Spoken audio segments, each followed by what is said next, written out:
So ang init po ng panahon ngayon. Pawis na pawis ako. Pero mas mainit yung nangyayari diyan po sa Senado. Okay, dito ako sa kabila sa Diwata Pares. Pero sa Senado, napakainit po ng mga kaganapan. Kasi po si Senator Bato, yung kanyang investigasyon sa PDEA leaks, yan po ay parang witch hunt na sinusubukang i-mind condition yung mga tao na si Pangulong Marcos ay gumagamit ng illegal substance at iniimbestigahan ng PDEA dati. Pero ang nag-agaw pansin doon po sa hearing, okay, ay nung i-call out ni Senator Bato si Maharlika, yung vlogger, sa gitna ng hearing, sa gitna ng investigasyon, kinall out niya si Maharlika. Pero ba't feeling ko parang, ewan ko, scripted ba o parang planado yung drama na yon? Pero panoorin natin tapos tsaka tayo mag-react. Ito ngayon, Maharlika, tingnan mo kung ilang senador nandito ngayon nakaupo. Kung nakikinig ka ngayon, Maharlika, sino lang ang senador nandito ngayon nag-hearing? Why? You ask yourself.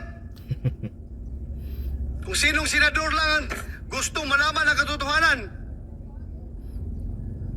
God damn. God damn. I know you're monitoring right now. Kung mahilig ka mang baboy sa ibang tao, huwag mo kong samang babuyin dahil hindi ako tatahimik dyan sa ginagawa mo. Nababayaran ako ni Lisa Marcos? How dare you? How dare you? Do you think may presyo yung mukha ko?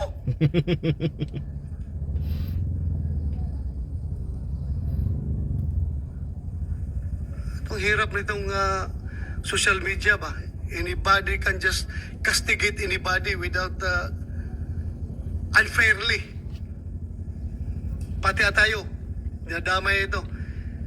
Kung gusto kong pagtakpan si Presidente Marcos, dapat hindi na ako nag-hearing dito, Maharlika.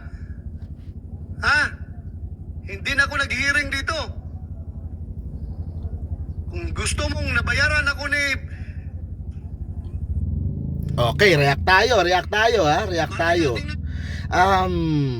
Kung titignan mo, parang iisipin natin na, uy, napahiya sila, nag-aaway sila, nag-ano. Pero, ewan ko bakit meron akong kutob. Ito feeling ko lang naman, baka naman mali ako, na parang ang lahat ay scripted, na ang lahat ay ginawa lamang para naman si Senator Bato ay mukhang hindi masyadong naninira ng administrasyon. Kapag tinanong siya ng palasyo, sasabihin niya, hindi nga parang medyo inano ko pa nga, pinoprotektahan ko nga kayo. So ito ay paraan para makakabig itong si Senator Bato. Diba? Pero ito lang, Senator Bato, kahit kumabig pa yan, kahit tingin nila Maharlika ay pinagtatakpan mo yung taga-PDEA or ano man, o kung ano, Senator Bato, the damage has been done. Okay, Senator Bato, sabi nga ni First Lady sa kanyang interview kay Tunying, bad shot. Okay, bad shot ka na sa akin. Bad shot na siya sa palasyo. Okay?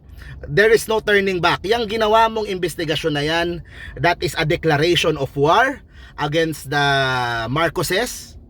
Ibig sabihin, handa ka na makipagbanggaan head on, makipagharapan head on sa mga Marcoses, kahit anong bawi mo dyan, kahit sabihin mo ng magaan naman ako dun sa PDEA kaya si Maharlika nga inaaway ako kasi ang gaan ko daw, pinagtatakpan ko pa si ganito, inaano ko pa si kahit anong bawi mo ng ganyan, Senator Bato, the damage has been done. Naintindihan ko naman, trabaho mo yan, karapatan mong mag-hearing ng ganyan, hindi kita pwedeng pigilan, senador ka, you are a duly elected senator, karapatan mo mag-imbestiga kung anong gusto mong imbestigahan. Ang sinasabi ko lang, hindi pwedeng magsisimula ka ng investigasyon na ang pakay ay siraan si PBBM tapos you expect na pwede ka pang kumabig, pwede ka pang mag-backtrack ng konti. Hindi na.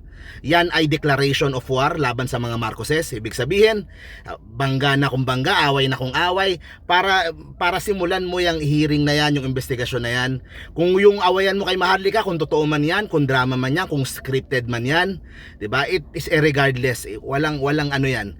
Kumbaga, wag tayong magpadala guys, kasi pwede talagang scripted yung away na yan. Pwedeng para hindi ganun ka ano yung dating ni Bato, para medyo kumakabig pa siya ng konti sa administrasyon. Pero Pero yung mga yan, hindi mo masabi, baka lahat ay orchestrated, lahat. Nagawa na nila yung mission nila na ikalat yung doubt sa tao na si PBBM ay gumagamit at totoo daw yung PDEA files and yun yung gusto nilang isiksik sa ulo ng mga tao. So maging conscious tayo. Nagawa mo na yung trabaho mo, Senator Bato.